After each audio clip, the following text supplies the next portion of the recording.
ভাতিজা। কাকা আসসালামু আলাইকুম। আসসালাম, কেমন আছো রে?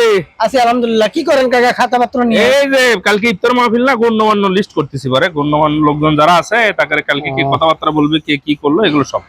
আমাদেরকে তো আর চোখে পড়বে না কাকা, আমরা তো আর কেউ না। এ বাবা, তুমি শিক্ষিত ছেলে, তুমি তো গণ্যমান্যর মধ্যে। এই যে লাস্টের যে নাম লেখছে এটা কার নাম দেখো তো।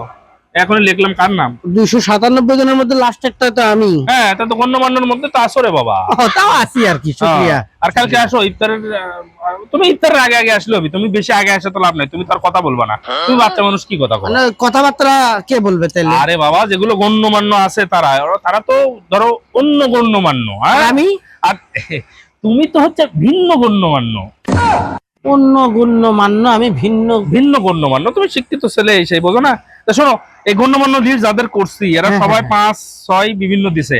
এখন তুমি তো শিক্ষিত ছেলে, তুমি তো আর এটা এই 5,000 দিবা না, তুমি 2,000 বাড়ায় দিবা। নিজেকে ছেলে, হ্যাঁ, আমরা বলতে পারবো যে আমাদের গণ্যমান্য 2,000 টাকা বাড়ায় দিছে। বুঝতে পারছো? কাকা আমি তাহলে আসতেছি এখন, একটু আব্বার থেকে অনুমতি নিয়ে আসি একটু। তোমার আব্বা কিসে এর বাবা? তোমার আব্বা তো আর গণ্যমান্য না। আব্বার থেকে শুনি যে কাল কোথায় ইফতার, বাড়িতে নাকি ওই বাইরে? ও বাবু, তোমার আব্বা চালায় ভ্যান, তুমি তারা সে কি আর গণ্যমান্য নাকি? তুমি শিক্ষিত ছেলে, তুমি গণ্যমান্যর মধ্যে আছো, সে কি বলবে? কাকা আমার গণ্যমান্যর দরকার নেই, আমার আব্বা ভ্যান চালায়, এটাই ভালো।